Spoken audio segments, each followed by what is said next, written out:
Hey, what's going on, everybody? Welcome back. In this video, we are looking at the NBA slate for Friday. Happy Friday. We have a 10-game slate to kick off the weekend, so let's get right into it. As always, if you enjoy the videos, appreciate it if you hit the like button, subscribe if you haven't already. You can follow me on Twitter at the DFS Props for updates. There's a ton of injured players or questionable pieces on the slate, which would change the dynamics if those guys happen to be out. And if you want to join us, you can visit the website. Link is in the description. Yesterday, 2 out of 3 games ended up being blowouts, especially that Milwaukee game really sucked because they were down by so many points even early on. They just couldn't get anything going. Scored like 3 points in the first 7 minutes of the game. But on the slate, a lot of options, so let's get started. Point guard plays today. James Harden is at the top of the list. He's $9,400. He looks like a great option here. Going up against Philly, this game should be pretty competitive if Embiid plays. Hopefully he does. Both teams are expected to be at the top of the Eastern Conference here. The Nets weren't able to get the job done in the game one, but Harden was fine. He struggled a little bit in the second half, didn't do much in the second half. Kevin Durant just kind of took over, but 94 is a good price tag. Now that the Sixers don't have Ben Simmons to defend Harden, it's going to be interesting to see who they put on James Harden, whether they put like Tobias on him or somebody a little bit bigger, because I don't think they want to have Tyrese Maxey on James Harden. And you have Donovan Mitchell's 87. He's fine. I just really don't like playing a lot of Jazz players because they have such a deep team, and until like some of these wings happen to be out, then Mitchell, or like if Clarkson is out for one game or like Conley's out, it's just better for Donovan Mitchell right now. He's not handling the ball in every possession with Conley there as a point guard, so it's just a little bit tough for me to jam him in like a single lineup. If you make a bunch, he looks good just because the matchup is really solid. I think Fox is a great tournament option at $8,400. I don't really want to play Westbrook after what he did in the first game. Obviously, it's a great bounce back spot, but I just don't really like playing Westbrook. Usually, unless like last year we were playing him a lot when Bradley Beal was out, but he just needs a lot of usage to really be super productive, and that's not going to happen in Los Angeles this year with Davis and LeBron. He's basically the third option after he was the alpha for most of his career. Devin Booker, I'm not going to pay that much for him. LaMelo Ball, if there's no Rozier, looks like a great option against Cleveland. Sexton is just a little bit too expensive for me, 75. I would rather go down to or go with the same price tag in Malcolm Brogdon, who's only $7,500. He ended up playing 40 minutes in the opener. Carlisle played him basically just without any caution.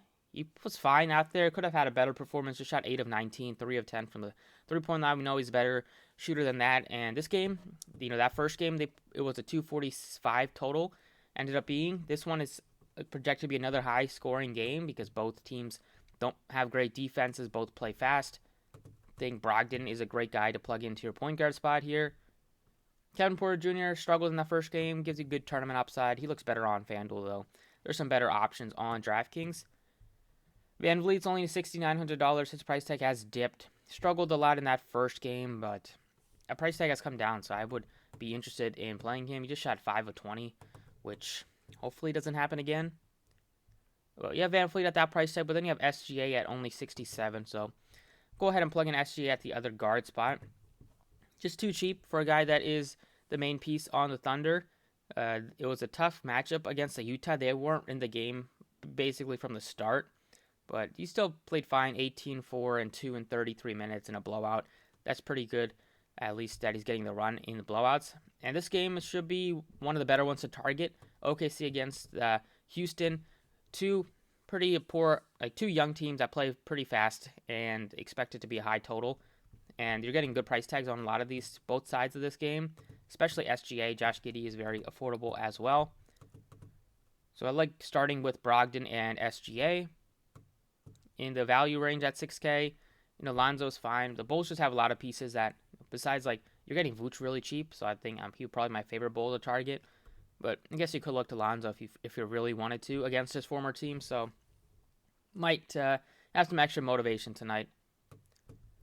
And then the value range here, yeah, like Derek White at 59. I think he looks pretty solid.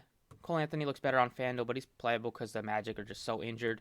But instead of going Cole Anthony, I'd probably go down to Jalen Suggs, who's 4,000.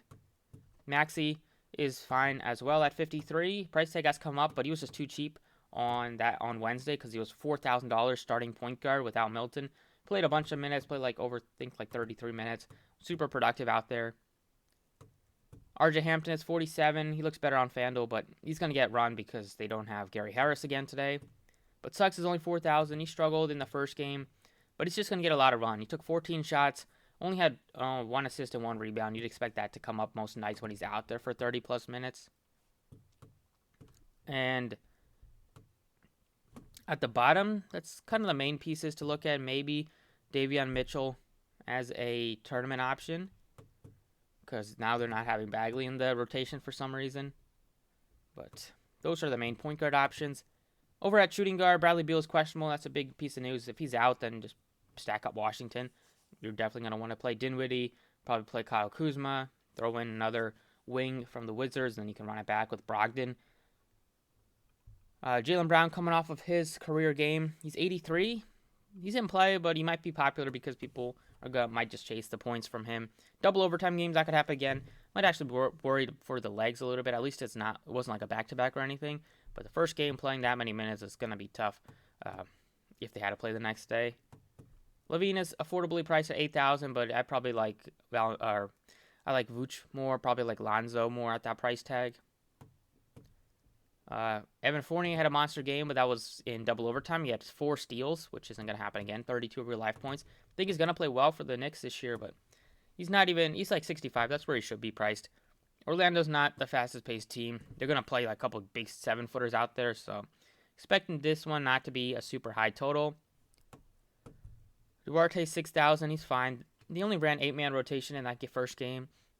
If they do that again tonight, then you're probably going to expect 3 or 4 of these Pacers guys to really hit value. Lou Dort is only 51. Good spot for him to rack up some steals, which he definitely can do against Houston with all the young pieces and that they have on the team. Jalen Green is 48. I think you can go right back to him if you wanted to. It was just a blowout against, just a blowout in that first game. It wasn't really, there just wasn't a competitive game. Even at halftime, it was a blowout. He took 14 shots, 4 rebounds, 4 assists, so that's good. At least he got 8 peripherals, 1 steal. He's going to have more than 9 points, I would say, just with the amount of minutes that he's going to play on most nights. So I do like him at that price tag. And then at the bottom, looking at maybe Suggs at $4,000 here. Jeremy Lamb is only 37. He's just too cheap because they just don't have that many bodies right now with some of the injuries. Moving on to small forward, it is Kevin Durant's highest priced guy at 93. LeBron is 91. If you wanted to go with any of the top 2, I'd probably like Durant more than James at similar price tags. Don't really like Tatum at that price tag with Brown there.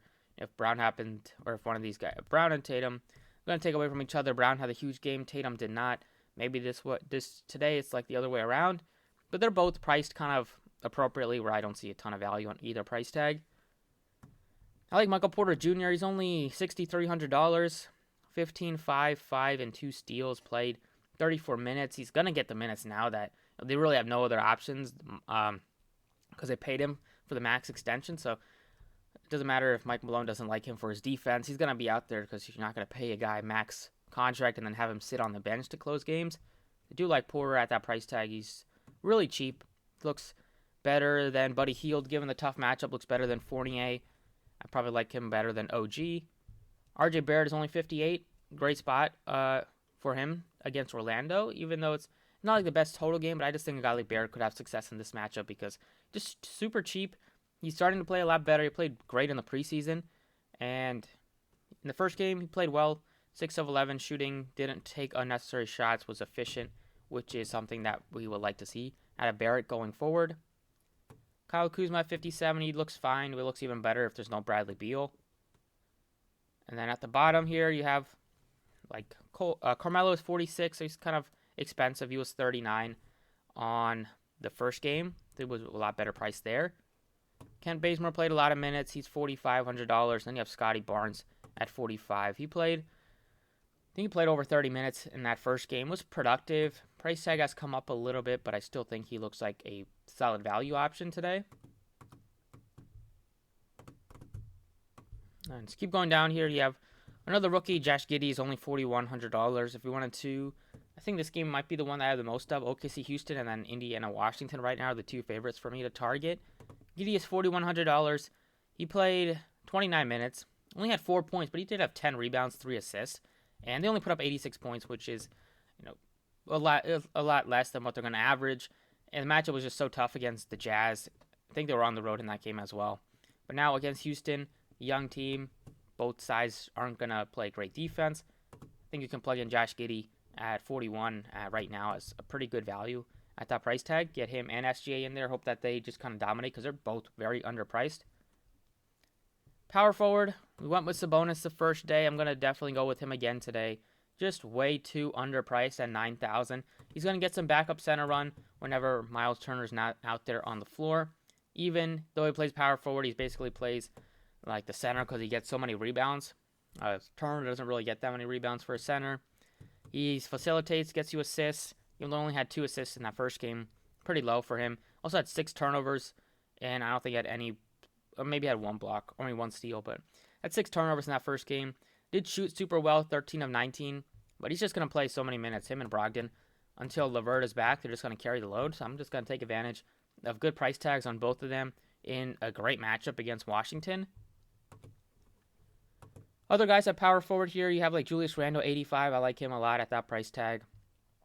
Anthony Davis, I think this one might be a little bit more of like a defensive game against the Suns, but him and LeBron, similar price tag. I like probably Davis a little bit more. Evan Mobley is up to $6,900, so you only got to play him basically one day before his price tag just kind of skyrocketed. He played awesome in that first game. He was a fun to watch. 17, 9, 6, and 2 for him. Kevin Love only played like 17 minutes off the bench. And then you have Kyle Kuzma here as a decent value option. They're not going to play Kevin Love. He's not playing enough. Wendell Carter is 56, but Mo Bamba ended up playing more. So I'd probably like Bamba over him. And then for the value at the position, you have like Franz Wagner is just going to have to play for the Magic. They took him in like, I think the 8th pick overall. Yeah, 8th pick. He was fine in the first game, but they just don't have that many bodies, and they're just not very deep right now as a team. And then at the bottom all the way, you have like Mo Wagner's going to get some minutes off the bench. Taj Gibson, see if he ends up playing or not. We'll see. No Nerlens Noel, so there is minutes for the backup centers. Moving on to center, you have Jokic at $10,200. Very cheap price tag for Jokic.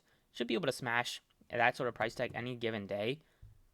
Embiid is $10,000 against the Nets if he plays. Looks great because they're gonna have to put him up against like Claxton and then the corpse of LaMarcus Aldridge, the corpse of Paul Millsap, all those veterans that they have there.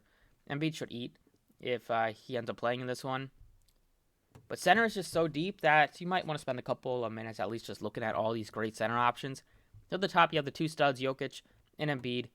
In the mid-range, you have Rudy Gobert against Sacramento, where he could just have like 20 rebounds. You have Julius Randle, who I'd probably play at one of the forward spots just because center is so deep. But Valanciunas, $7,200. He looks fine. I like Christian Wood more than Valanciunas just because Wood, given the matchup, is so solid, and Wood it's just too cheap at $60 or $7,100. You have Mobley, who I probably wouldn't play, but he just gives you a lot of tournament upside if you want it to be different. And then the 6K range, you have Robert Williams at $6,200. You have Rashawn Holmes at $64,000, although Holmes isn't the best option against Gobert. He should probably get eaten up in that one, but he's just going to get a lot of minutes at center. But really, I'm looking at Robert Williams, Mo Bamba at $6,000. And even the 5K range is super solid. If there's no Embiid, you're going to want to plug in Andre Drummond against Brooklyn. You have Mitchell Robinson at $56,000. And then you have, we passed on Nick Vucevic. But Vuce is only $7,800 after he was like 9K in that first game. He struggled shooting, but he took 21 shots, the most on the team, 15, 15, and 4 in 36 minutes. That's going to get the job done. It's a matchup against the Pelicans in this one, against Valanciunas. So both guys will match up pretty well against each other. I think both are really good options. And I like Mitchell Robinson at $56,000 just because there's no Nerlens Noel, and there might not be Taj Gibson. Played 34 minutes, got some extra run in the double overtime, but he still is a good fantasy player if he's getting like close to 30 minutes, which he would have in regulation. Gets you a lot of blocks, good double-double candidate here. And Orlando plays big, so there's a lot of reason to give Mitchell Robinson a lot of minutes tonight. So I'd probably go to maybe a double stack at center. A center and utility go with 2 centers just because there's so many good ones. And then at the bottom, I don't think you need to go that cheap at center just because it's so loaded. Right now, I'm plugging in an underpriced Nick Vucevic and then going with Mitchell Robinson to kind of round out the initial first look build on the slate. So that's it for the DraftKings side. Let's talk about FanDuel. All right, on FanDuel, point guard options. Harden is 10 threes. Looks better on on DraftKings. I like going down for you have Van Fleet, De'Aaron Fox, Levine, way cheaper. You have LaMelo at $8,200. Looks solid anyways, but really good if there's no Rozier. Then you have Brogdon at 77. You have SGA at 75. I like both of them a ton. And then even for more value, you have Lonzo, Dinwiddie if there's no Bradley Beal is going to be tough to ignore. Kevin Porter, I play him at small forward, but he's at a good price tag. Derek White, Tyrese Maxey, both underpriced. Kemba is only 56. Struggled in that first game a little bit shooting, but he's just too cheap on FanDuel at that price tag. Still played 36 minutes. Derrick Rose also going to get some minutes at the backup. But Kemba's going to pop off this year at this sort of price tag numerous times. So he makes sense as a guy to take a hard look at. But keep going down a little bit further here. I have Jalen Suggs. Decent value. Cole Anthony's only $4,900. So there's so many good point guard options. Some of these are you got to play at shooting guard, so I'd like to take advantage of that. But right now I'm going to go with Brogdon on both sides. Shooting guard, going to go with SGA on both sides as well. Just think that both are a little bit underpriced given the matchup, especially on DraftKings FanDuel wise. They're a little bit more expensive, but they should be because you just have a little bit of extra room to work with on FanDuel with your salaries. But I expect both to have big games. The matchups are solid for both Brogdon and SGA, and they both will handle the ball a lot, take a lot of shots, facilitate a little bit, and have monster ceilings. So other options at shooting guard, you have Barrett at a $6,400 price tag, Dinwiddie. I like Derek White, 59. I like Maxey. I like Nickeil Alexander-Walker had a good game off the bench. Going up against Chicago, no Lonzo anymore. He's going to, even if he comes off the bench, he still has a chance to be productive. Jalen Green looks solid. Giddey's looks better on DraftKings. He's still playable, but 53 is a lot different of a price tag than 41. Cole Anthony's 49, just too cheap, I think, given the lack of bodies out there. And then Ross, just going to play his normal minutes, but they don't have Gary Harris again today, so there's a chance that some of these wings and shooting guards on the Magic kind of have very good games, or at least have opportunity. Small forward, it is Durant, LeBron at the top end, both above 10K. Tatum is touching 10K at 98. They're fine. I think you can do, personally, I'm looking at a little bit more of a balanced approach. I like some of these guys in the 7 and 8K range and going all the way up right now, unless we get some more value on the slate.